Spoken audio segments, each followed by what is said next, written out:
you. I'd like to report, for those that might be surprised, it's raining here in Rochester-Stockbridge. And this is, I don't know, we're keeping track here, what, the 9th, 10th, or 11th day in a row. So, Amy's wasn't able to be with us tonight, and she asked me to step in. And so I'm going to do the best I can to get us through a very, I think this is an exciting but also a very important meeting, getting ready for our annual meeting tomorrow night. So I'd like to call the order of the Rochester-Stockbridge Unified District Board to order at 5:36. And I'd like to kick it off with any adjustments to the agenda.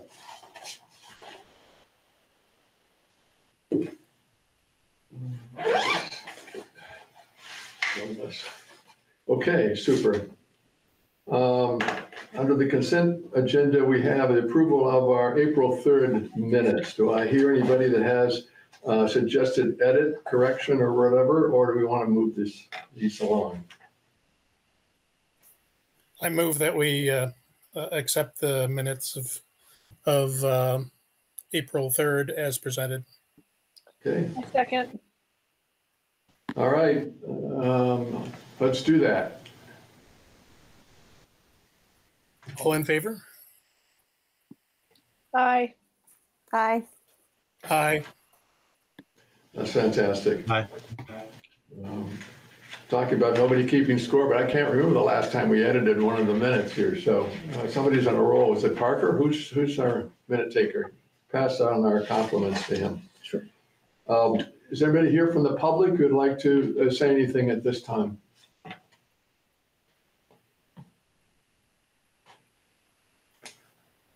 Okay. Is there any board comment? Somebody like to share anything with us tonight at this time? Well,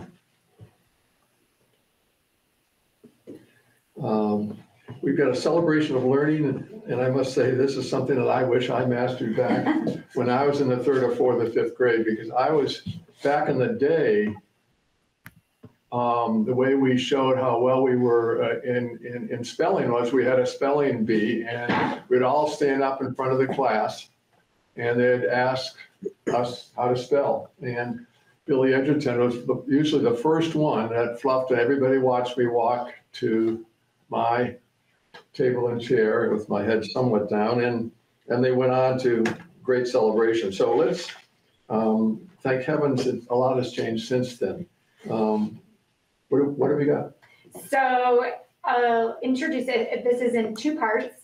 It's both with our 2nd and 3rd grade teacher in Stockbridge, Morgan Deemers, and this is some 2nd graders that are participating in Spelling Mastery, which is a program that's for 1st through 6th grade. And you take a 10-word spelling test at the very beginning of the year, and if you get less than 2 wrong, you take the next level, and it goes, wow. And that's how it places you A through E. So these students are getting ready to finish the 1st level, and have only been doing this since November. And you're gonna, so it says Spelling Mastery, but this also delivery format is also in the direct instruction delivery format. So you're going to see a lot of confirmation. You're going to hear prompting questions and just some great strategies. And hopefully the audio works okay, but I think it was fine earlier.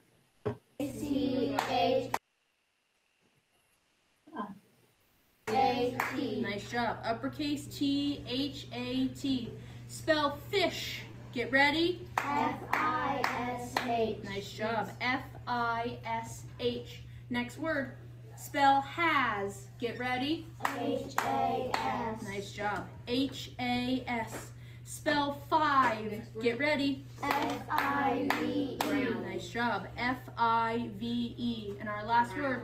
Spell fins. Get ready. F-I-N-S. Nice job. F-I-N-S. Okay, pencils down, fingers on part C, ready to go. Nice job following that direction, everybody. Okay, so we need to go back. Okay, go back to part B. Turn your book upside down. I was ready to go ahead. Okay, see how he spelled the sentence. Okay, so cross out words that are spelled incorrectly and spell them correctly above them. Above the words that are spelled incorrectly.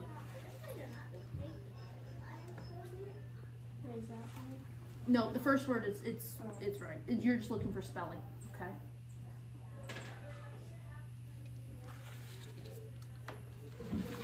As long as every word is spelled correctly. Okay. Okay, next word, above. Look at your. Line Does this B, match this? above. Do those match? Yeah. Good job. I don't know if I'm at. Keep going. So there's two errors. You got two crossed out. So how do we spell this word?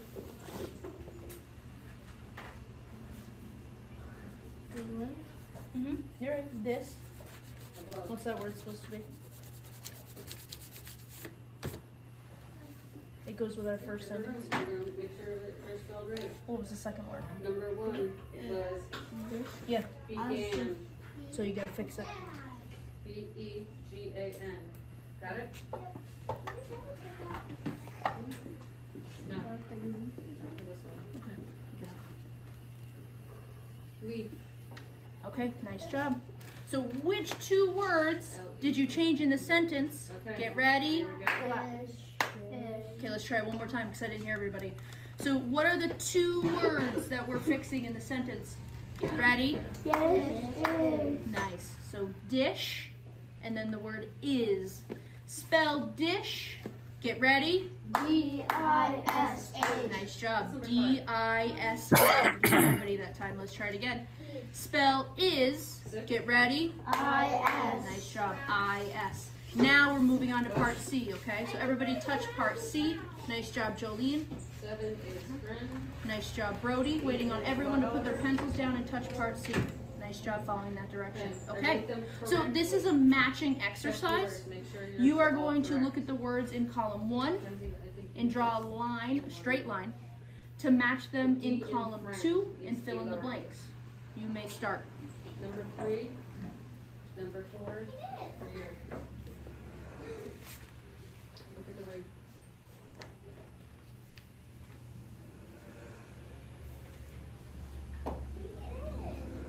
Remember, if the boxes are together, that's the same. That's a sound.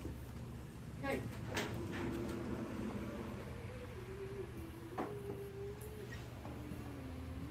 Okay, find part B. You're going to rate the sentences. Nice. You need to order, you already have this stuff. Remember to put the right end mark at the end of the sentence. Sentence would. Birds know how to fly south. What do you think? Say the sentence. Okay, keep going with this one. Say the sentence. Okay, write it on line 1. Oh no, you're ready. So every lesson will start, there's another video that I can share out. It's the next 2 parts of the lesson, but every lesson includes 5 parts.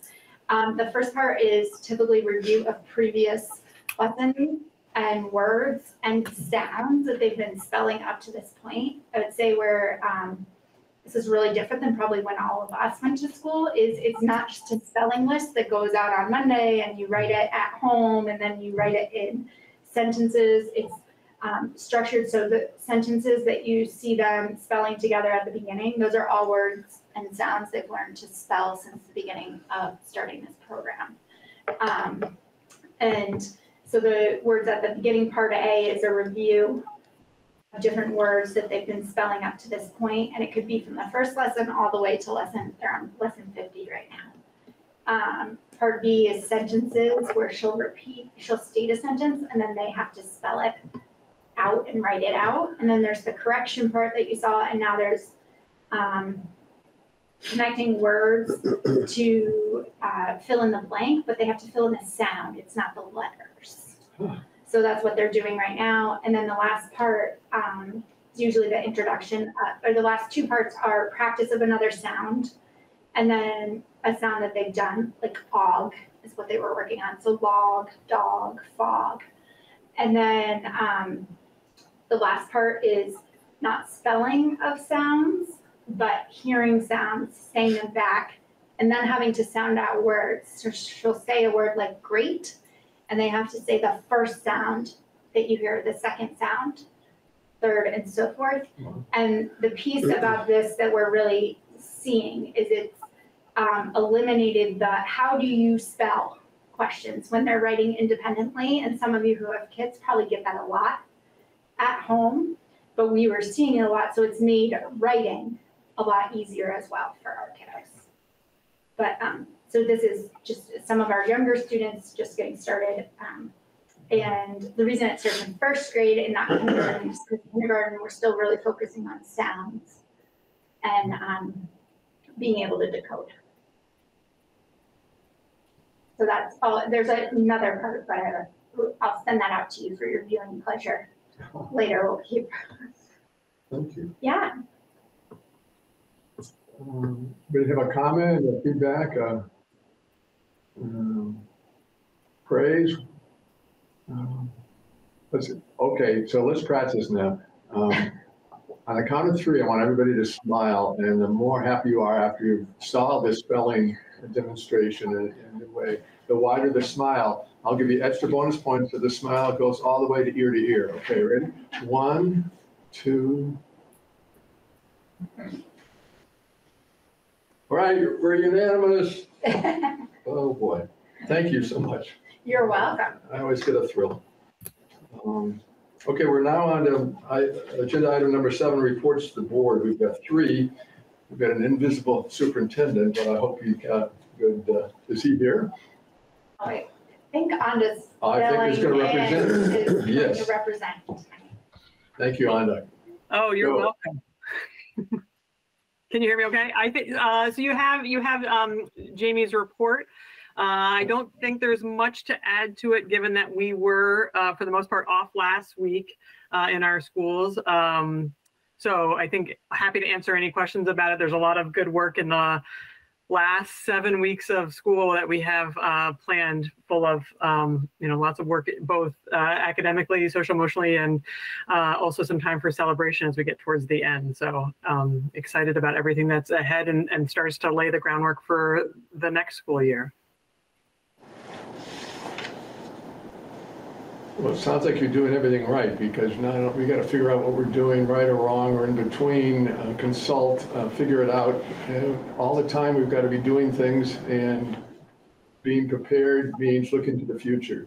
And I must say the continuity in your reports from Lindy to Jamie to yours to Anna's is you're looking back, you're telling us about the present, and you're also sharing with us your planning for the future. And that's very reassuring to all the listeners that are privileged enough to hear and read your material. Are there any comments at all or questions for Anna on your attendance report? Okay, Lindy, you're up. Right. This is big. Yeah, so we'll start with just the principal's report to start. You have my report in front of you. I'm trying to think if there's anything big. I think the biggest thing outside of kids and staff is that we did do a walkthrough the Wednesday before vacation with EEI. And then they were here in Rochester over vacation with all the subcontractors. So that work will start, some of it even while school is still in session this summer, or starting this summer.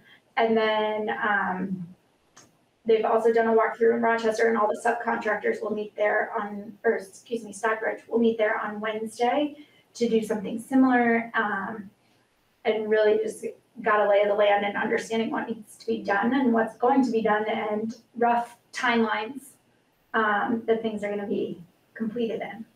So that's kind of exciting. The other thing I'll add is over vacation here in Rochester, we've moved trophies out of the display case in the lobby area, and you'll see the start of when you guys come tomorrow night for the annual meeting that we'll have student work in there. And that was a request that kind of came through the PTO and students here to have something a little more representative of what they've been doing, especially because folks don't always get to walk all the way down the hall and see everything that kids have been doing.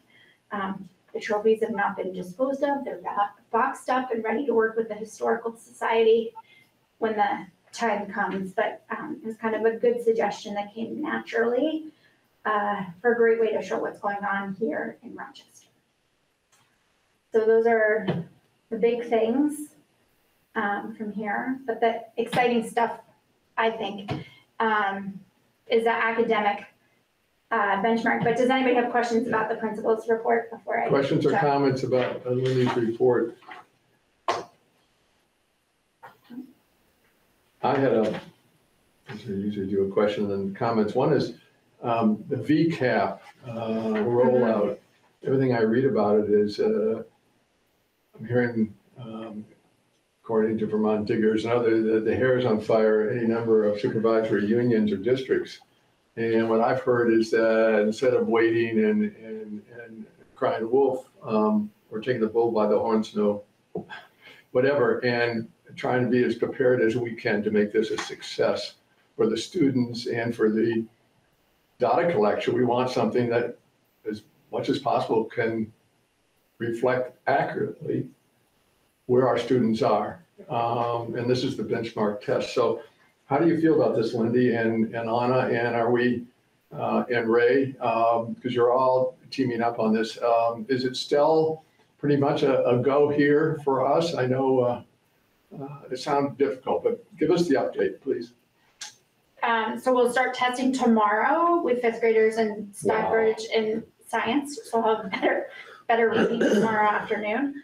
And that was just, everybody's chosen a different approach. We chose to take like our smaller fifth grade populations in both buildings because they're the only age group that has to test the science and walk through it with them first and in a staggered way. So like Stockbridge will be Tuesday, it's 2 test sessions, and Rochester will be Wednesday, and then that'll give us some time to make sure that we're good to go when both groups test on Thursday.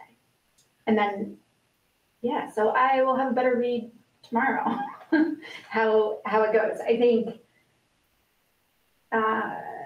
kids are probably more used to the technology than adults are because it's similar how to use the cross-out tool, things like that. And we'll just, I feel like we're ready, but ask me at 9 o'clock tomorrow morning, you might have a different answer. I think one of the pieces of feedback that's been interesting so far in utilizing the practice test is how language heavy the science test is. So it's those reading skills that we've really been focusing on, hopefully will come in handy in the science test, but it's based on the practice test, so we'll find out. So we're in the jungle, we're gonna get out of this alive and shining. And then we're gonna wait, Anna, for what, 8-10 months before the state gives us unfreezes the results. What's in your crystal ball on that? When will we hear how we did? Well, so the results, I envision the results will come in a couple different ways. In terms of what we are allowed to look at and compare across the state, I do have no idea. As you know, we still have those embargoed from last year. What was not embargoed last year, and we had, I think by the time students went home, was the individual results, right? And so families did get those, and those can mean that can be helpful for some folks, that can be less helpful depending on sort of what kind of information they get from it. So there's not a clear path in terms of what information we'll get when. And again, I think we have a little bit of a better sense on the benchmark testing that we do internally, what we can do with that data and how we use that to inform what's going on. And so although the state testing is really important, I think being able to pair that with the local testing that we do, I think we'll have a better sense of how we both wrap up this year and how we also prepare for the start of the next school year. So I will not do any wagers on when things will be ready and available for people to look at, because I think that feels like a entirely opaque situation at this point. You're smart. A lot of us are still gun shy after the Bruins lost last night in the opening round after having the greatest season the Bruins ever had. in the history of the franchise. So smart woman there. Okay, I guess the final thing is this State Agency of Education is going to be visiting this campus and Stockbridge right at the end of this month to talk about direct instruction. Have we invited them? Are they crashing our party, or are they looking for something that you're curious about? They had reached out to Michaela Martin, our intensive supports coordinator, about I think there's been some conversation around the state, around the science of reading, and just what different folks are using to teach decoding and phonemic awareness. And Michaela had asked if we would be comfortable with that, and so they will be here, I think May 24th is the date we picked today, to be able to observe our classrooms. Wow, I think that's quite an accomplishment, my gosh. They're coming to learn and listen, I like that. Okay, on to the results. Anybody else, any other comments? Yeah, are you gonna lead us through? Yes, absolutely. One thing I'll say before we switch gears is May 31st at 5:30 p.m. Both Rochester and Stockbridge kiddos will be performing Miss Farm's Got Talent, which is our newest artist in residency with the White River Valley players, specifically Dorothy Robson and Susan Roll. So I hope you'll all be able to join us for that. Wow. Thank you. Yeah, absolutely. Ray, we needed that on our calendar. I'll try and send another reminder too as we get closer. So where to start? This is really exciting. I think is where I'm going to start. I'm very proud of this, and teachers just saw this for the first time today. We've talked about it individually, but to see it collectively as Rochester and Stockbridge is pretty exciting. So when we look at math, I think the biggest highlight is K through 6, 75% of our students are meeting or exceeding grade level expectations in math. And at the beginning of the year, in the fall, only 40% were there and 58% in the winter. So I'd say that's a huge, it's almost doubled. And we're making great progress. We had some of our cohorts of students who typically had not met the standard really start to jump, especially if you look at first grade. The percentage of students who were well below meeting expectations has decreased, and students in first and third grade are either meeting or exceeding. So when you look at that just from winter to spring alone, in the winter, 38% of our first graders were below the standard, and now 88% are meeting or exceeding the standard. So we've made some huge growth in those, and our kindergartners continue to either meet or exceed the standard. And we continue that if you look, then the first chart in math there, where it talks about our annual progress rate or rate of growth. Remember, 1.0 is like the national, like you're growing on the right track in a year. Anytime we exceed 1.0, that means we're like making up over a year's worth of growth and knowledge. So we continue to exceed that standard and that growth rate from the beginning of the year to now. And so that's been great to see. And I would say overall, I think what this really shows us is when we, as a staff, do something with fidelity, we get student results out of it. I mean, we've seen great growth even in our upper grades who haven't had the benefit and consistency of using the same programming and curriculum from the year, but are still making great gains themselves. If you look at that 6th grade group from winter to spring, we didn't even have anyone exceeding the standard, and now 15% of them are exceeding. And that below standard or well below is at 38%, and still making progress in the right direction. So that's exciting to see as well. It's huge. Any math questions? It's a lot of math and what, before we go on to our literacy or English language arts. So, 40% of our students school-wide are meeting or exceeding the expectation. We are at 24% in the fall and 38% in the winter. I think the bigger thing to look at overall is that 19% of our students are well below the expectation, and that's dropped tremendously from winter to spring. So we're starting to see some growth, and I think the highlight point when you really break it down class by class is, meeting the expectation means you're in the 60th percentile or above, because that correlates directly with how students will potentially perform on our state testing. When the nation is really at 50% is meeting the standard. And we have a lot of kiddos right now that are in that 50 to 58, 59 percentile range. So we have some kiddos that are really close. Really close.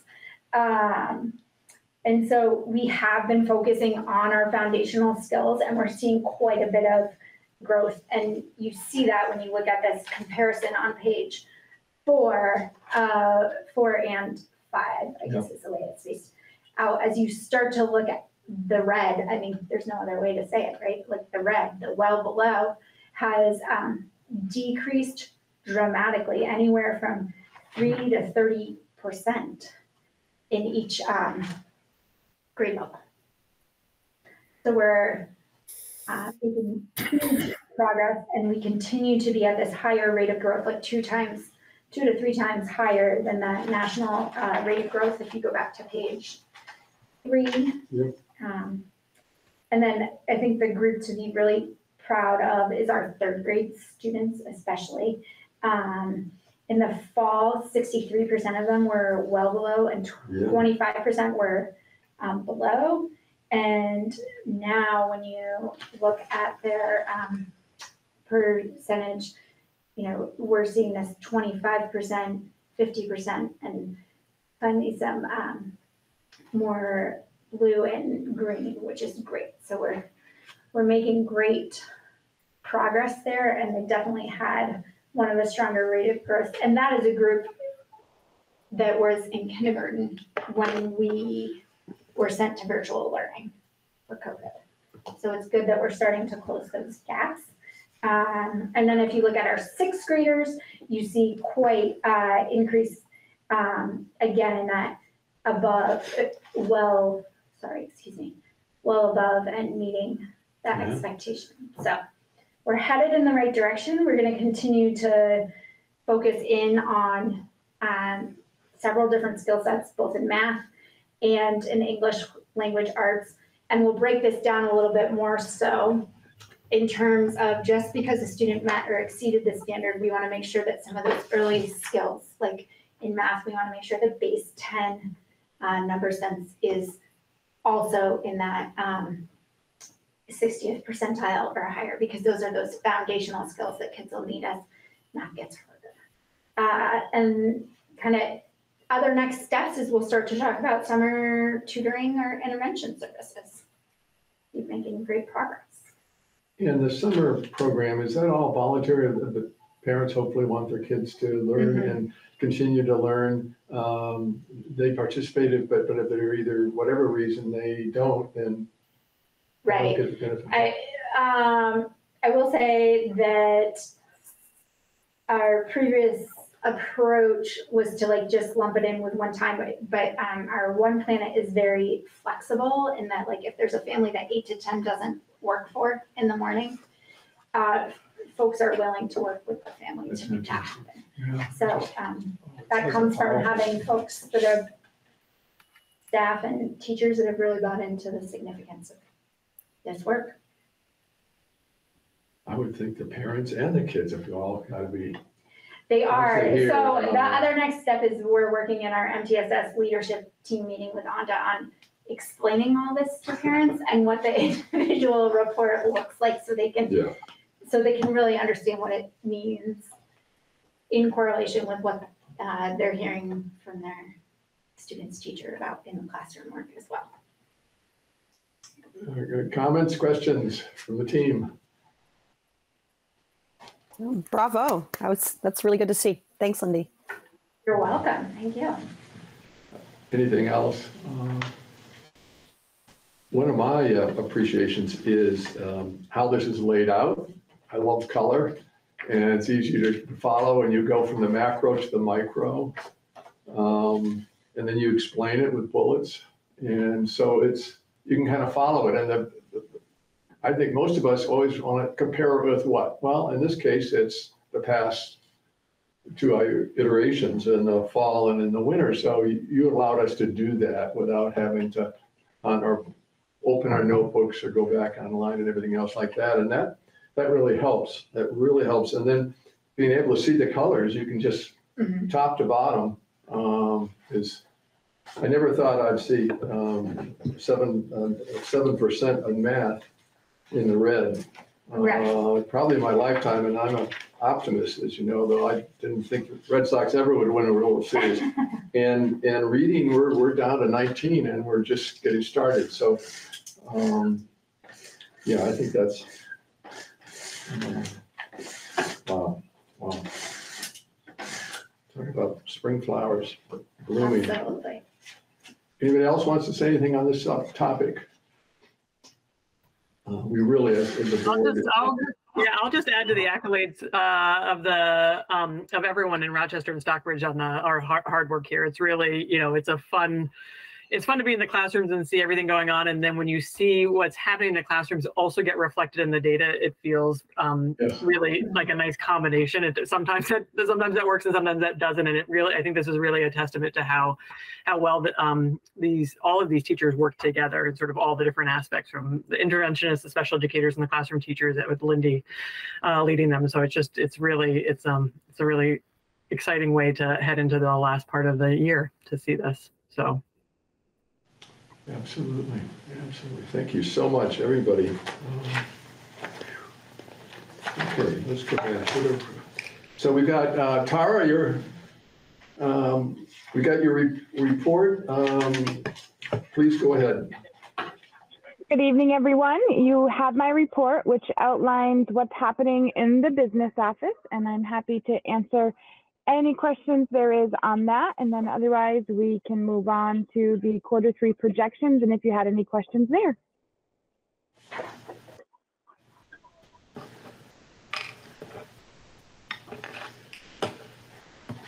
I just had the fourth bullet on the May important dates, talking about excess cost provisions due to AOE. Could you give that in board speak? That is the education costs that we pay to our students in special education receiving services above and beyond the state $65,000 threshold. We get reimbursed for that. We get reimbursed for it, okay. Yeah, once we hit the $65,000 threshold. I was looking at the other way, the state was giving us excess for kind of like an unfunded mandate, and you're saying no. First, thank you. Any other questions on this page before we move on to the budget projection going for fiscal year 23? Okay, if not, let's swing on. This is the one that's blue horizontal on the top and yellow horizontal on the bottom. Go ahead, Tara. So the adjustments I've made in the Q3 was the items overspent, which we were already aware of based on our discussions throughout the budgeting process, was the fuel oil, and then propane were just slightly over on the budget. And then salaries, health insurance, and tuition we talked about last quarter. So right now we're projecting a surplus in the expenditures of $134,169.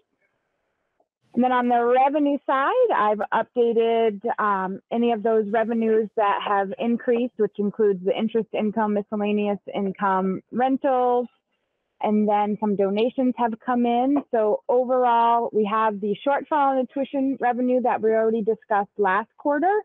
So right now there's a projected deficit in the revenue of $87,745, offset by the surplus in the expenditure side. So we're still looking at a potential surplus at the close of the fiscal year of $46,424.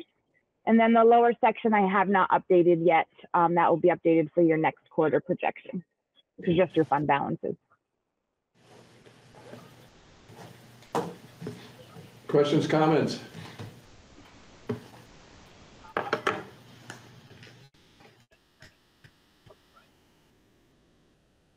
Okay. Thank you And then the for rest that. of it is prep for the annual meeting, which I think is in your discussion items on your agenda. I think the next thing is, we've seen for the last 2 or 3 meetings, a proposed policy for special education. And again, we have it in our packet. And I think, as I recall, looking at the minutes, we didn't have any questions, comments, or concerns about this. And I'm under the impression that management would like us to vote on that tonight. Is that Right, it's warned for you to adopt tonight. And this is, as I recall, something that was kind of mandated, and the words were, we're plagiarizing what was given to us from AOE, and which we're perfectly willing to do. Are there any further questions, comments, issues at this point, or are we ready to hear a motion? No, I think it's pretty simple. It's pretty cut and dry. You know, if there's any definitions that change at the state and federal level, you know, it kind of covers us in you know, what we're looking at here. So I have no questions. I'm ready to proceed if anyone wants to make a motion. Okay, and we all know what FRAP means, right? F-A-P-E. You know, but I have to cheat and look because I forget, but it's free and appropriate public education. Okay, so thank you very much. Would somebody like to move that the Rochester-Stockbridge Unified District Board approve or adopt the under code D7 special education policy as presented, revised on April 3rd, 2023. Somebody like to move that? I'm going to look at people I haven't heard yet, so I'm going to, Patrick. Robert just moved it. Oh, so. Robert did. Okay, thanks, Robert. Is there a second? I'll second. All right, thank you, Justine. Discussion. Discussion? Okay, well then let's call the roll. Justine? Nay? Robert? Aye. Yes? Aye. Patrick? Aye. Bill? Aye. Okay, that's unanimous. Thank you for putting that together.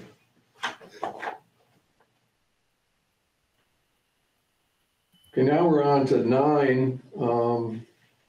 And the first is the preparation for our annual meeting tomorrow night here in the gymnasium at 7 o'clock. And I think I had a series of questions. This is a newbie for me when I'm going to be kicking it off until we vote in the moderator, Larry Strauss, and Amy lined this up, and it's wonderful that Larry would agree to take this on for us. One question I had or suggestion was that when the people coming in, I think it would be helpful if we gave them something or offered them something. One would be a copy of the warning in case they didn't have it, because it's complicated and people you'd be surprised phone calls I've got that. It's hard. If we have extra copies of the report, don't know I if don't, but I can check at the post office to see if any I got. don't want to work the Xerox machine, but that's something else. And I don't know if they're extra strategic plans, but I usually think when we do these things, we have a surplus. But I don't think that's bad at all, because it speaks to one of the strengths of RSU and our district, which is we're planning ahead, we're thinking ahead, and we're doing it collectively and coherently. So if we have that too, we could have it on a table or something. I was asking a question on the warning. There are 11 articles, and one of them is the vote that's going to take place during the day. But I thought it would be helpful to have kind of a point person that if there's a question to the board, that we'd be prepared. And I'm planning to lead the charge in Article 1 and basically asking for a nomination. And I don't think it would hurt if somebody from the board nominated Larry and we get a vote, and then Larry takes over the meeting. And if that makes sense to all of you, then I'll take that on. Then we've got the election of a district clerk or treasurer. Those are two separate articles, 2 and 3. But if somebody says, well, what does the clerk do? What does the treasurer do? Do they have to be a member of the board and all that? Who's the one's going to be answering those questions? Should it be myself as chair? Does that go to Lindy? Does it go to Jamie? Or those of you who know a lot more than I do? Any suggestions on if there is a question on our Article 2 and 3? Generally, those questions are answered by the board, Bill, because we are not residents of Rochester or Stockbridge. You typically have to ask your voters to give us permission to provide information.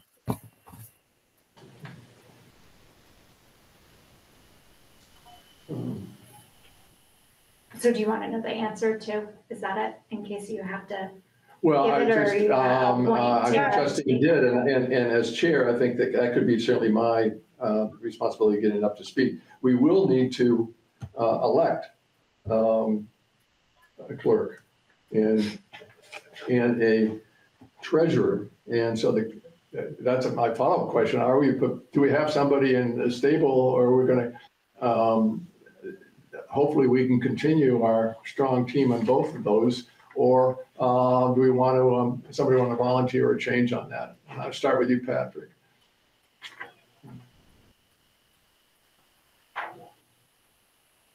You're muted, Patrick.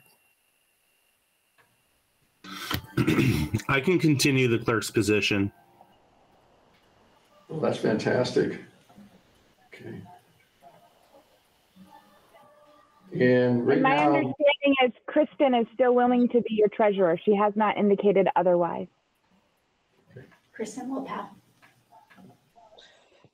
So in this instance, we are expected to nominate them during this time? Yep. yeah. Just at random? Okay.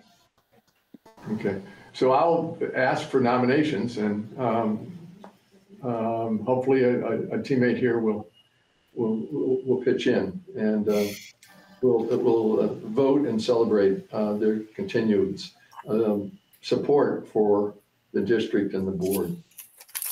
Article 4 is the salaries. So it sounds like it's one vote.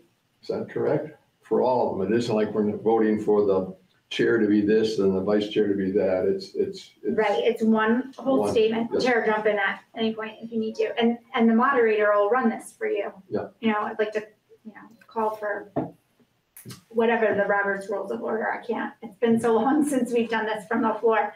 Yeah. But the moderator will run that part for you, so you guys don't have to do anything with that. If somebody asks a question, well, are these remuneration changed? As far as I know, they haven't changed, but I don't know how far back they go. Does anybody have a clue? As long as I've been around, it's been the same, Sarah? I've been here 4 years, and it's been that long since I've been here. It hasn't changed. The whole existence of, since the whole existence of RSUD, we can say. I don't know what it was when folks were separate school board. Gotcha. That's a good way of answering it. Thank you. Okay, and then we've got 5 is the district treasurer. Well, I guess sounds silly, but are all these things that we can move, or do we have to wait for somebody in the audience? No, you can move it, right, Tara? The board can, because you're all residents. Tara and I can't move anything. You guys are residents, so you can move it. What's the norm in the other district board annual meetings? Do they have citizens doing it or A lot of times citizens will just push these questions right through. And then if we'll push the articles right through, you'll get a motion from the floor in a second. And then if there's a question, then the board will normally answer the question. But if there's a lull in a response, then yes, you as board members can move the question to get to the vote. We're back up there then, back up for nominating. Okay, I stand corrected on that, and that sounds like it will flow nicely, and Larry will keep it going. Okay, Article 6, shall the voters authorize the school board to borrow money by issuance of notes not in excess of anticipated revenue? Is this basically the bridge loan we're talking about between the time we're spending money and we haven't collected it? So this allows us to conduct business and until such time as the taxes receipts come in and are registered with you. Exactly what it is, your tax anticipation note. A TAN. Article 7. So this is where the Google presentation that I shared with you all, this is where you would ask your voters, your moderator, to ask your voters if the school board and administration can provide a presentation on this article. And then that's where Lindy would step in and do her part, Jamie would step in and do his part. And then the budget articles, which if one of you want to present, you can do so, or I'm happy to do it on your behalf as I have for the other districts. Okay. And about how long, I want to give Larry a heads up on this so he'll know it's coming. Roughly how long does this presentation go, Tara? Lindy, how long is yours? Have you done a run through? I'm probably like 8 minutes, like that would be if I got stopped a lot, but there's a moderator. So in theory, we're moving through this without any Q&A till the end, right? Tara, is there even a Q&A? I did put a slide in. If there's any questions, we can take it out if you want to. I can usually get through my section, Bill, on the budget and the historical information between 10 and 12 minutes, depending on how many questions, again, that come up. But through my slides, I can usually get through them relatively quickly. And I don't have to go through a lot of the detail because a lot of the detail is already in your mailer because I provided it in my business manager's report in your mailer. What do you recommend that during the presentations, there's usually you're talking along and somebody raises their hand and has a question. And one thing is to take those questions and then move along to the next page, next slide. The second one is saying, we'd like to complete the presentations. Please keep in mind your question. And at the end, we'll have time for answer every single question you have. Do you have a pick to click on those two options? I have moderators that have done it both ways.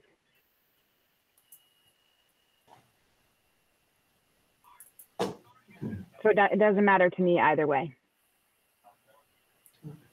Larry has a good handle on that sort of thing, so you can leave it to his discretion. Okay, so you leave that to the moderator? Yeah. Yes. Rather than the speaker saying. Well, yeah, the moderators controls how we do anything in most of the meetings that I'm in. And I'd encourage us, I know it's been a while since we've had a floor vote, like, I don't know, it's my 5th year, so 4 years. I would encourage us to hold that and let the moderator dictate all of that. It's hard because someone will jump in and want to ask a question, but my first year, and Tara and I's first year, there was a lot of jumping in and asking questions before things were finished. So I think it's important to just let the moderator control all Yeah, and I that. would think you would like us to get people to understand what's going on. And that's really the moderator's role, is to control the meeting and the flow of information, so. As a matter of fact, if he is not controlling it, it's a good point of order to ask him to. Yep, absolutely. It's required by law. Yep. Yeah. And also, you might discuss with him, Bill, as far as if there's any limitations on. It's been a good idea on when there's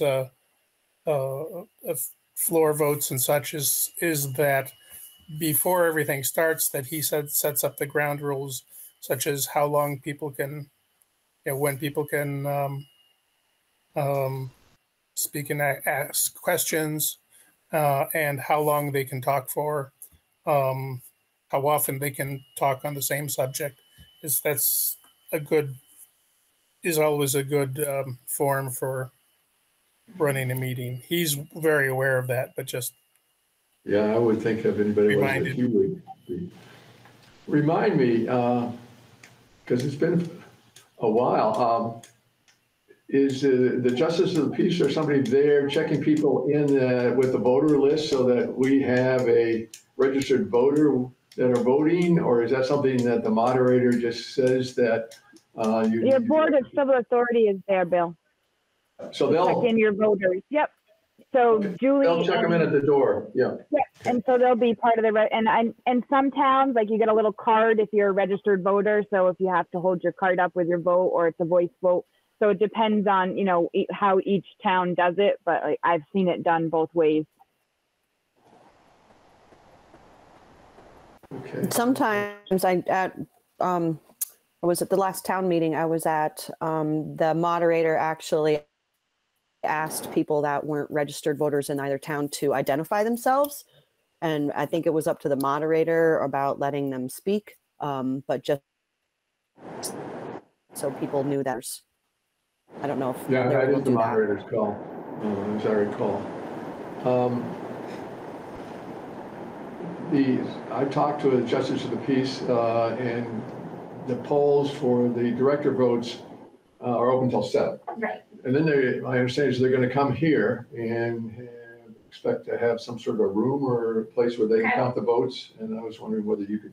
Yep, we can make have that. one ready. Right, because we have to. Something sounds simple, but I want to get your advice and what you want, and that's our introductions. And I kind of like that we introduce ourselves so people can connect a voice and a face and everything else like that. What's your pleasure, team, on that?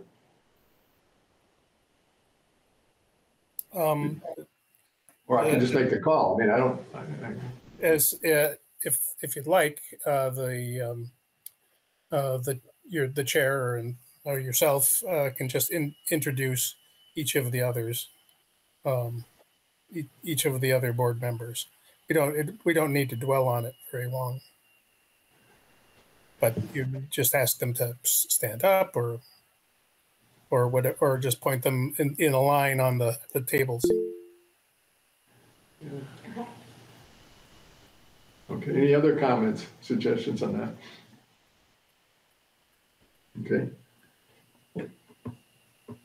Oh, just a question. What sort of arrangement are we going to have for the board at the meeting, as far as tables? Good question. As far as the sitting arrangement and right. So I think we'll have, I'm like pointing at the screen that you guys can't see, right? We'll have the Promethean, the active board in the middle, and we'll do tables kind of angled at either side, and then we'll put the voters in front of us, either through table. I have tables and chairs set up for folks. The plan, and then we'll use the dividers to kind of divide the gym in half a little bit to cut down on sound and just, Okay, do we have microphones? Yes. And do you have handhelds for audience members?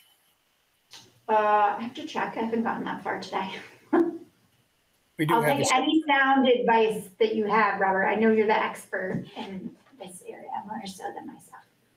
Well, there's a set, if whoever's setting it up needs, there's a set of, a pair of handheld mics and the radio receiver in the booth at the, Would that be okay to use? Because that, the one I have only has one mic attached to the receiver. It doesn't have, like, in terms of cordless mics. The one we use at school is only one. So maybe it's best to just. Okay. One might be enough for wireless if you have wired ones set up at the tables for the board and you know, the office members. And it's the gym too, which might have a little bit better, you know, a closer sort of atmosphere than being in the auditorium where people are way in the back. And but it might be good with one.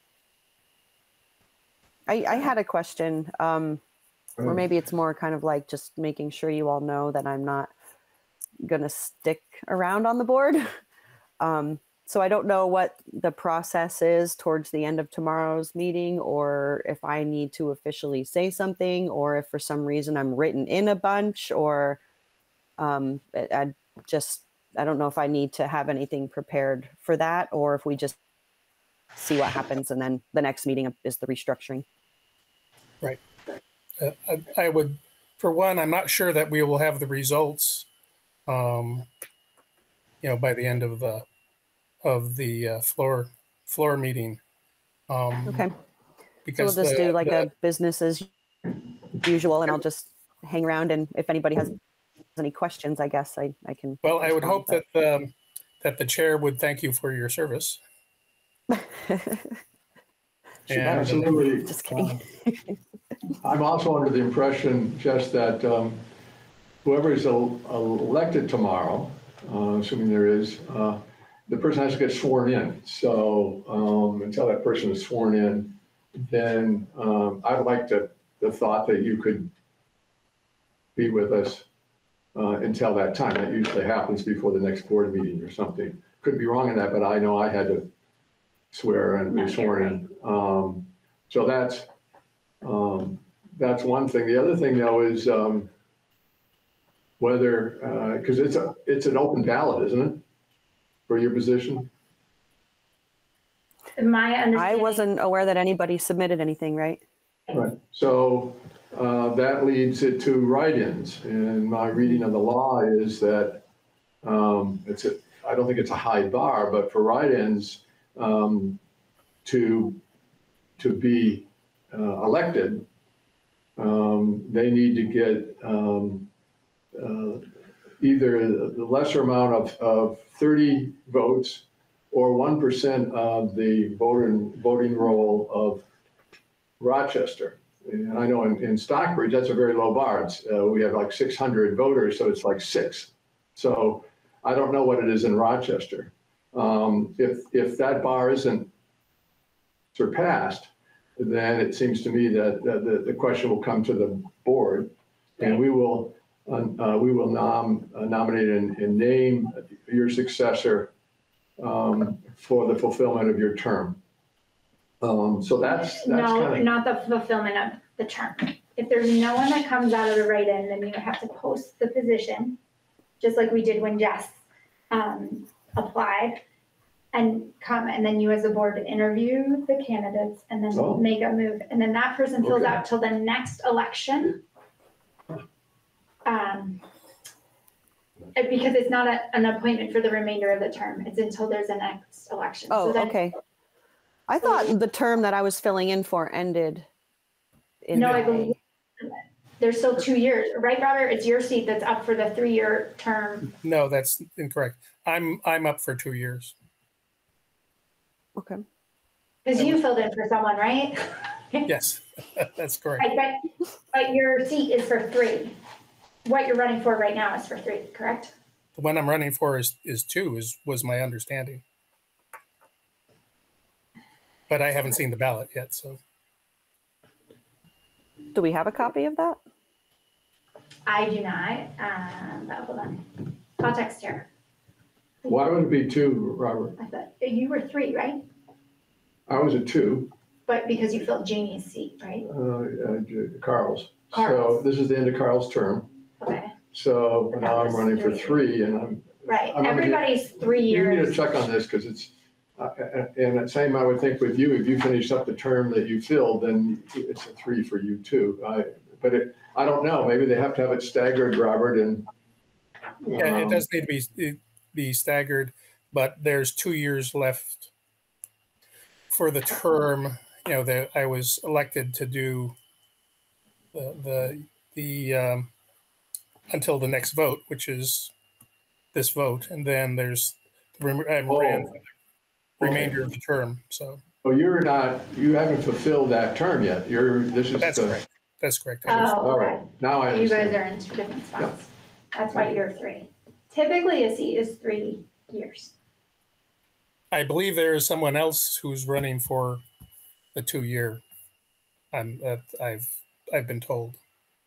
So there's no one for the 3-year, and there's myself and someone else for the 2-year.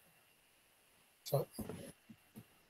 Oh, sorry. Yes. On the website, it says Bill's the one that's expiring in 2023. Right.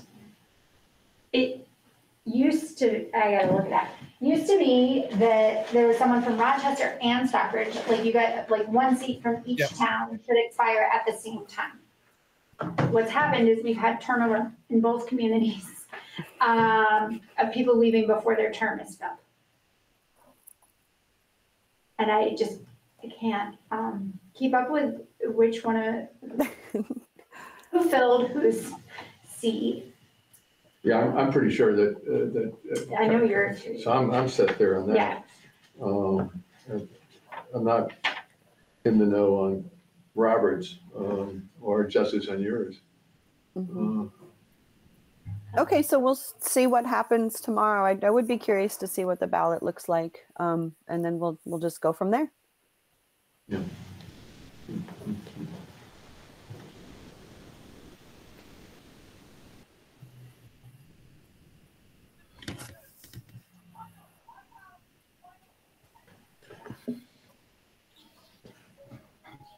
Okay. Patrick has a question. Patrick, go ahead. Thank you. Is there childcare tomorrow? I know I think we had discussed that the last time. I was just curious. I didn't see it anywhere. I'm trying to work on it. There's soccer tomorrow night for older kids, and that's what I'm running into. Gotcha. So I hope to have something tomorrow, firmed up by tomorrow morning. Okay. Can everybody on the board make it to the meeting tomorrow night in person? Yes, I do. Yeah. Provided I'm not sneezing too bad. My allergies have been hitting me pretty good, but I plan to be there. Yes. I think Amy's the only one. Is that possible for you, or is that mission impossible? Yeah, Zach's kind of sick. I was planning on having my son here with Zach, so if something crazy happens and there's no childcare, it might be tricky, but I plan to come. Okay. Now, are we Zooming it tomorrow night, right? No. No. So if you're not there, then, and Amy's not there, You're okay because you have a quorum. we've got a quorum and we can still conduct our I think business. I'll be there. I was just saying, there's a slight chance, but. Yeah. Thank you. I was going to show you 2 possible charts that I was prepared basically as backups. One is that, as I recall, the last time we had an informational meeting, the big issue was why should Stockbridge pay for the high school debt service, and why shouldn't that just be Rochester? And I recall at the time that I had a slide that basically showed what the debt service was. It was like $70,000. And then it showed the tuition revenue generated by Rochester and Stockbridge. And well, the high school debt was 70,000. Stockbridge's tuition revenue was like 50,000. And Rochester's tuition revenue is well over 300,000. And the story was, we're sharing some costs here, but we're also sharing revenues. And if you really look at the numbers, Rochester is being very generous. If they wanted to play that game and say, hey, fine, we'll pay for the 70,000, but we'll keep the tuition. I won't be that blunt, but I thought if needed, and I'll work with Ray, I'd like to have that as a possibility. So just remember that that's not in this budget. We've paid off the debt. Yes. Right. Okay. And I want to show that. Right. Because it's, I think, pretty dramatic. And I don't think people are aware that we're one educational community and we share expenses and we share revenues and resources. The other one was if the issue comes up of, I wrote a letter to the editor and I was talking about increases and how minimal they were. And in fact, for the people paying by their income rather than their assessed value, it continues to go down. And I had a chart, a relatively simple chart with maybe 8 numbers on it to show FY24 and then going back since we've been a united district. And it shows I'm very persuasively, and we didn't do it alone. I mean, we had efficiencies, we got shared all sorts of things, and we had considerable help from the feds and the state government. But the end result is that the numbers are very, very good. We've got that 7.4% increase in Stockbridge for those paying based on their assessed values. But if you go back to 2019 and you take the average increases, even with a 7.4, the increase in Stockbridge is less than annually would be less on the average of 2%. And that I think is below inflation. So I was going to hold that in reserve too. But if we get, and I've been in school meetings here in Stockbridge where somebody was playing an ain't it just awful game, and I can't afford it anymore, and we're going to have to leave, and it's just awful. It helps to share some information about what the real numbers are. And so if you think any of those ideas are fatally flawed, but I was just thinking of holding it, and if we need to play, to provide that information, I'd try to do it. So any thoughts on that? Am I touching a third rail in any of this, or what are your suggestions? Okay. Any comments, Tara? I loved your presentation. She's at Jihad. She had to go? Yeah, she'll be back, Okay. But she's on Greenville Hancock right now. Any suggestions for edits or additions for Tara's presentation or Lindy's? They're really good stuff. Okay. We'll just have to be on our toes. Yeah. There's always going to be something coming out of left field. Well, and I think the big sell point, right? Like one sticking point that's come up historically, obviously, is buildings, and not my favorite part of the job. I've made that pretty clear. But I think things to reference, right? If we get in a sticking point as a group, is if we use the pie chart that's in the flyer. I just had it and I flipped the page. But it shows one of the things that's beyond our control is tuition is 35% of our budget. 7 through 12 tuition is 35% of our budget.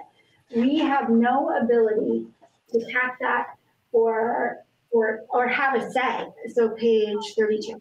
All right. So we have, that is a huge aspect. That's $1.6 million and change of a $4.6 million budget. So when folks ask, because the wording, right, to vote the budget in Article 7 talks about how much our spending is going up per an equalized pupil. Well, some of that is tuition based on our 7 through 12 students. We have multiple schools that we will send to next year that are gonna be well over $20,000 for the entire year. So what we can control locally around that in terms of supplies and building, we are really keeping those at manageable, slow rate of increase. And I'll try and have I'll bring with me last year's budget book too, so we can look at that same thing in comparison. But that and teacher salaries and benefits, like none of that we can touch. What we can touch, things that we're focusing on, right? We put more money into buildings and grounds, but here's the upgrades we're getting out of this. We're about to go to a more energy efficient wood pellet boiler with a propane backup in Stockbridge. So we're gonna start to see Rochester. I was in Stockbridge all day. I'll get my building straight here in a second. So we're gonna be more efficient. We're gonna see that cost start to decline. We're about to update the HVAC system. We're about to add solar panels in Stockbridge. We have these things coming up. So yes, buildings are going up, but it's to finally make capital improvements, not to put a patch on it and hope we make it, which we did with the boiler, thank goodness. But so those are kind of things like it's going to come up. Someone is going to say, I wish I could say otherwise, but I sat through enough. I think those are the points we use, like those are the facts. Well, our two experts are Robert and Patrick, and I'm wondering whether you could be a tag team on that as necessary to explain and tell the news. Robert? I just wanted to mention probably a significant soundbite is when we switch over to pellet, we're essentially fueling what would be the equivalent of $1.97 in fuel oil. So we are reducing significantly is that correct, Patrick? I believe that was the figure. So who knows what the price of fuel oil is right now? Don't remember what the locked in amount is. $4. But we're reducing it to 60% of what it is right now. Mm-hmm. And that's not including all the efficiencies to reduce the heat, the need to heat. Yeah, that reduced almost virtually the entire cost of the Stockbridge improvements. Isn't that right, Patrick, that with efficiencies over time, the net cost to the taxpayer is pretty low, I think in both schools, but that was my recollection for Stockbridge.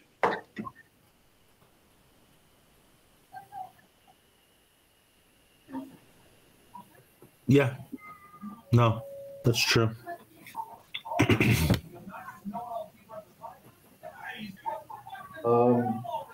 Does anybody think we need to have a separate slide on that in preparation, or we'll speak to it verbally?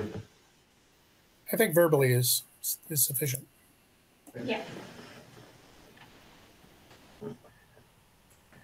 One, Tara isn't here yet, but there is Article 7 speaks about getting the voters' approval. Oh, it's not 7, where is it? Article 8, not to exceed $40,000 to go into our joint capital and maintenance facilities fund. And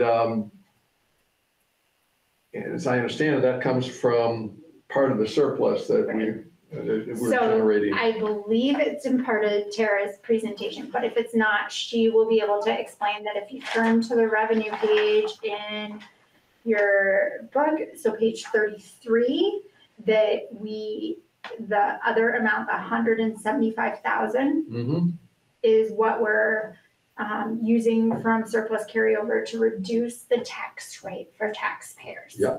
So that's where that difference comes in. And I know that still doesn't quite add up. And then 40 is going to our capital fund. Right. And And then on top of that is that part of our budget, our capital budget that the Right. taxpayers do pay is another 65,000. Right, So. which will be a one-time transfer one-time into the, transfers. Yeah. and that'll be something somebody will ask, I'm sure, about that line item, which, or not, but it's better to be prepared, right? Yeah. The line item on page 31 talks about that, it has that fund transfer 65,000. And people Yeah. are gonna ask, and we can say, this is what previously was used to pay down a bond. We've made it part of our financial statement, and Jamie talks about in priorities, under WRVSU, about capital improvements. Well, let me talk to Tara, if she doesn't rejoin us, and see if she could put together a slide in case for that. Because I think when people get confused, they can get angry. When they get angry, then Right. they lose the focus of why we're here and what's it all about. So But that's it took kind of me a the few why, pages yeah. to thumb through, and I'm supposed to know this stuff, so I thought maybe another slide, either she includes or has a prep Okay. might handle that. Did I mention signs? Do people know? No, we can have signage, but, I'll confess, the first time I came over here, I didn't know what door right, to open and what room once I got in here. So Yep. I think an arrow sign or two Yeah. would be helpful there. What time will things open up tomorrow?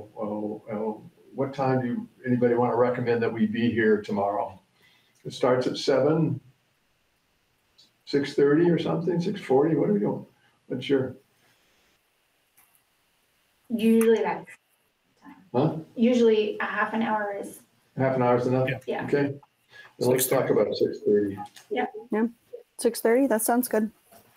I've got to call into Larry. He got back to me. We were just playing telephone tag. I'm just checking to see if he needs anything for us or any questions Okay.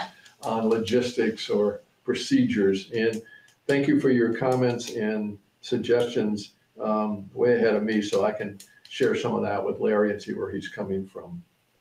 So will he will have a podium and a microphone? Yeah.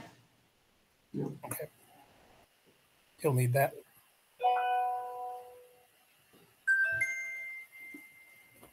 Okay, anything else for preparation for tomorrow night? And maybe folks have talked with Jamie about this and I just don't know, but I do think Article 9 is to transact any other business. I think the high school building's going to come up. I would be pleasantly surprised if it didn't come up, but, and I don't know, maybe Amy and Jamie talked about this and now we're shuffling things around about who's going to answer that question and what the answer is going to be. And it might be a Jamie answer. Just where we are. I'm throwing, Jamie, you're not here, so I'm volunteering you, just the way I would get volunteered. I just say that because that might be something that we don't need to talk about right here, but definitely there should be an answer and probably one or two people that are gonna speak to it and that. Well, one could be Jamie, and then we got Catherine that could. Right, and well, my recommendation, and I would get Jamie's opinion on this, would be that we just provide where we're at as a board, that we're working in conjunction with the repurposing committee and the town to go through the BRELA, I'm not gonna get it all right, the BRELA application process, which provides grant funding potentially for the town. And, and there's a little more detail to it than that, right, Robert? But that's great. I mean, others could explain it better, but basically, we're in the process of phase 2 of umbrella of testing and such to know what sort of there's all environmental issues, and this stuff has to happen before sale of the big question will be, why haven't you sold it yet? And the reason is, if there are certain things that have to be done prior to sale of the property, if you're going to be able to access, certain federal funds. and such. And then the other question will be, how much money is in the budget for the high school building? And the answer to that also is that we're working in conjunction with the repurposing committee and the town of Rochester. I'm probably getting that wording wrong. So multiple sources are helping to pay any existing costs, such as fuel and electricity. Or something, and I'm pretty sure Jamie has that wording. He and I haven't talked about it since before vacation, but those are the bigger questions that are not in this book that I anticipate coming up. Yeah. So. Well, it's interesting. I was looking at that, and we do have a line for fuel, Right. Energy, electricity, propane, and fuel oil. Mm-hmm. If you take those three, it's 67.7, and part of that is the high school. I don't know how much of that is the high school, but it gives people a flavor of what that may be. I believe it was the 1/3 figure was. Right, the three-prong approach here. Yeah, and that's where we got, basically 22,000 or 23,000 roughly was, we were talking about. Right, out of the budget. And then there's another third out of, what would you call it? The funds, the special funds. Rochester. The trust funds. Trust funds? Right. Is that right? Another third, and then the other third is from the repurposing committee fundraising. Okay. Question on, we're going to be kind of here, will there be more than one microphone, or we need to be moving the microphone up and down depending on who's speaking? I don't know yet. We'll have to work on that. Do you have any spares in here? There's plenty over in that high school and here. I just have to get it set. So. Well, I hope that Larry will have one. So Town of Brandon does not vote from the floor for anything. At town meeting, is there a microphone runner? Like, who runs the microphone to the audience? Yeah, you usually get a volunteer, a young person. Okay. Just kind of thinking out loud. And in Stockbridge, we don't typically use a microphone because it's a small. It's a small room. Yeah. So. A small room. Yeah. We'll get the mic set up.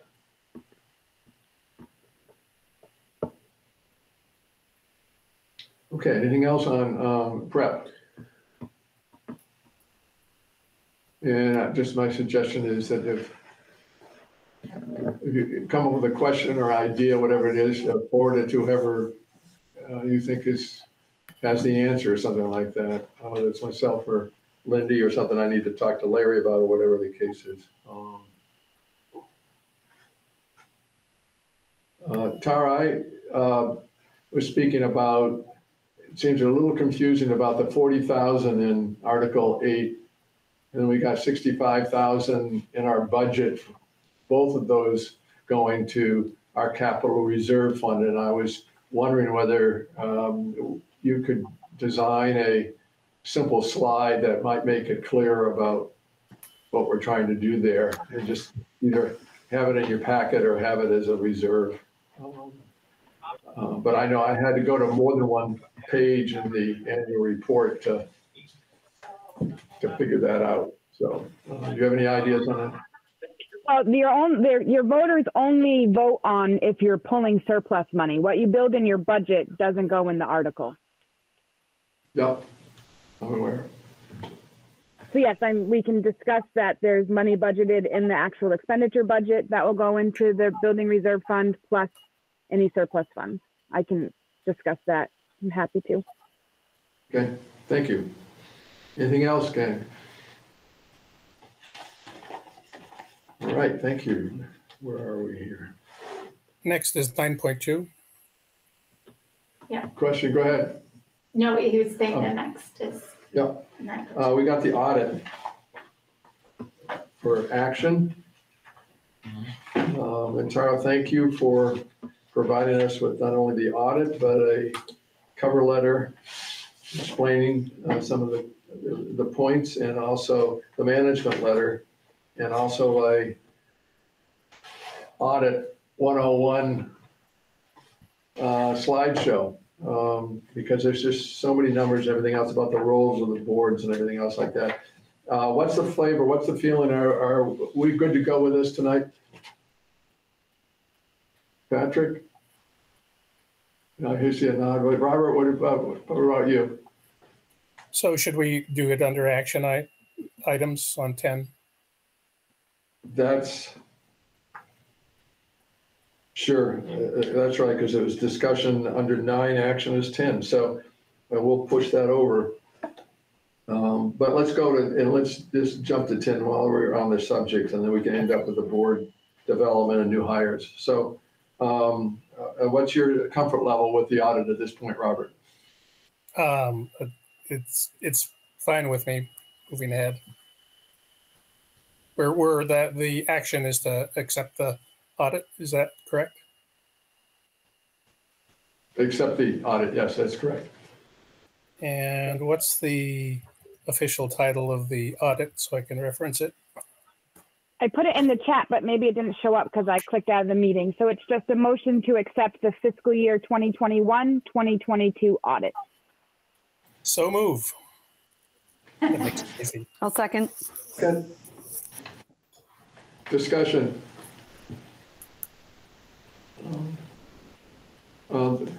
Thing I had, and it's not negative, but in the management letter and all the audits I've been familiar with, the auditors always have to have criticism. So they'll dig as deep as they can go to find something. And so it was in this audit of 2022 was that several things were not done on a timely basis. And when I looked at that, I'm going, as far as I remember, Tara, you had some serious staff turnover that impacted that. So we're not talking about cooking numbers. We're not talking about having the wrong numbers. We're not talking about making decisions based on incorrect or information. We're talking about timeliness. And I thought that was, thank you, auditors, but I believe that we got it done as quickly as we could, given our staffing. So that didn't bother me at all. So any other discussion? I'm sorry, go ahead. Just wanted to say thank you for that.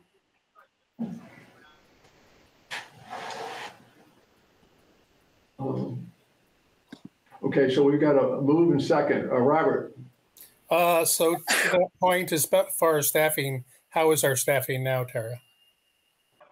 We are back to our normal staffing levels, and we are up to date on all bank reconciliations and all general ledger reconciliations through March 31st. And we get bank statements usually with 10 to 15 days at the close of the month, and our accountant processes those right away. Okay, thank you. Other discussion before voting on accepting this audit report for fiscal year 2022? No? No. I thought that was the year that. No, you're right. Sorry, I meant. It's 2022, but Yeah. it's the audit. I thought you were looking at me like if I It was had done discussion. in 2023 for the 2022. And we've got that anyway. Robert told us it's in the minutes. So any other discussion? Can I take the roll on this? Patrick, yay or nay on the audit? You're muted. Yay. Okay, Robert? Yay. Jess? Yay. Aye. Dean? Aye. 1, 2, 3, 4. I guess I'm fifth. Yay. Okay, so it's unanimous. And again, Tara, thank you. I think everybody on the board has said it, so I'll just be brief, but the confidence we have in our numbers is just allows us to focus on our business. And there are organizations that have a big problem there, and it drives them nuts, and it lowers confidence levels on those organizations and those boards and the public. And again, we don't have that now, thanks to you and your team. So thank you very, very much. Thank you all. Okay, board development book study. We were on culture. And I hope all of you read that and can memorize that, but we have a cheat sheet on board culture because the core of this chapter talked about two things: governance principles. Does that sound familiar? And the importance of protocols that show how we treat each other, how we conduct business, what our expectations are to be a team. And we're fortunate that we have that here in RSUD. So I read this with a great deal of glee in the sense that, and on this core importance, and it's so much of it's based on trust and understanding and listening, we've got that in many ways. So this wasn't a hard chapter for me to read or to appreciate because we're trying to practice what the authors are preaching. Would any of you like to share a thought you have when reading that chapter that stuck out for you, either as an important point that you want us to remember or things we need to think about? I think this reiterates our evaluation process and, you know, shows that it was a good idea to start using that and following through and coming back to it. Yeah.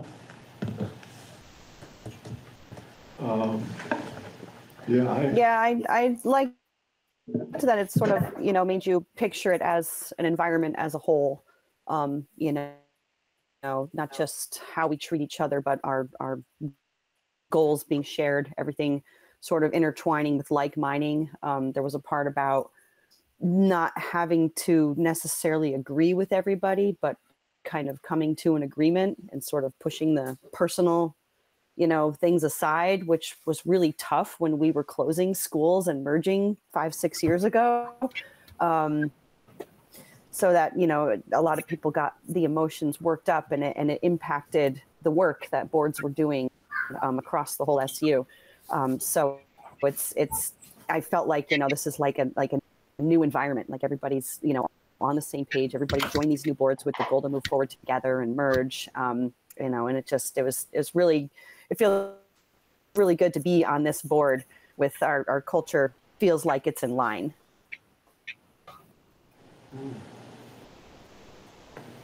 Well, it's been great to have you. I wish it could continue. I'm already on another board. I'm a lister for the town. My kids are about to go to 2 separate schools, so I'm really sorry. I really appreciate everything that you guys are doing, but you're doing it well, and I have confidence in all of you, and I know you're going to keep succeeding. So thank you for having me for this short period. I did wonder what you were thinking, Jess. I was like, this seems crazy. And what, joining us or leaving? Really super. No, joining us. I was like, wow, she's really taking it all on. Big backpack. But thanks for stepping up anyway. Yeah. Well, thanks for having me. Absolutely. Well, are we going to put a sign out in front of the school again? That's what caught my eye. I knew you guys were desperate. We try not to advertise it that way, Robert. We'll see what tomorrow night brings. Yep. Patrick, anything like to share? Okay. There was one interesting thing I thought in the chapter, and it's not news, but it was just kind of jarring in a positive way. But the authors were saying that it isn't policy or programs, budget necessarily that that destroy that trust or confidence or teamwork. The authors were talking about the power of personality. You just don't like that person, or that person has treated you not well. These are my own words. And so I don't know, it's going to be pretty hard to, for me to be positive if I feel a member of on the board is just shouldn't be there or something. So those are hard to overcome. And I think the authors are talking about the power of retreats where you kind of develop, like we did. We didn't have issues that was tearing us apart, but we were trying to be proactive in thinking about what are the rules of the game, what are the guardrails, what are the core things that we need to be talking about, and sharing those thoughts. The authors are saying that's almost as important as the end result, because we were communicating, we were learning from each other, we were building that trust and confidence. And Justin, I keep looking at you because I think I really like your advocacy for coming back to this and also utilizing retreats to be able to, talk about issues, about whatever we want to talk about, whether it's on the agenda or not. So it was pretty darn good. Okay. If we're all set on that, and next month will be chapter, whatever it is. So the book we're getting close to the end. And I know I get a kick out of this, and some things just need to be repeated again and again and again. Chapter 7, the governance job, systems thinking and strategic action. And that's huge. And the authors love to tell us, spend time on strategy and policy, and don't get in the weeds about administration. You've got a team that does that. So I think we're pretty good. Probably could do better. Okay, new hires and resignations, anything there? Nothing there. We're in the middle of hiring season, so hopefully have some folks coming soon. Wow. I would think this would be, well, I was a candidate in the school and I saw those results, test results, and the teamwork and the sharing and the camaraderie and everything else. That would be a team I really want to join. Okay, is there any public comment? Is there anybody here? Nope. Okay. I wanted to say something that I didn't say earlier. I just thought of it about the Rochester-Stockbridge Unified District Facebook page. We had talked about taking it down and transitioning into the Rochester school or Rochester-Stockbridge school one. And then I posted something about doing that, and Megan brought up the fact that she created the page and it wasn't meant to be on behalf of the district, and she wants to keep it. So I was talking to her about maybe changing the description and making it clear that it's not our page, and stuff that's posted on there is not on our behalf. But yeah, I was not aware that it wasn't a district page until I wasn't either. Yeah, so she wants to keep the page, which is fine, but well, I think where the confusion lies around that is that she was a board member when it was created. Yep, and then I was added as an admin, so I thought it was the board thing. And I think that's where that kind of assumption happened. Yep. It sounds like Justine's had more conversation with her about it than I have. Yeah, I just wanted to bring it up and say that I'm not gonna be an admin for that anymore, and we just are gonna try to make it clearer that it's not our page.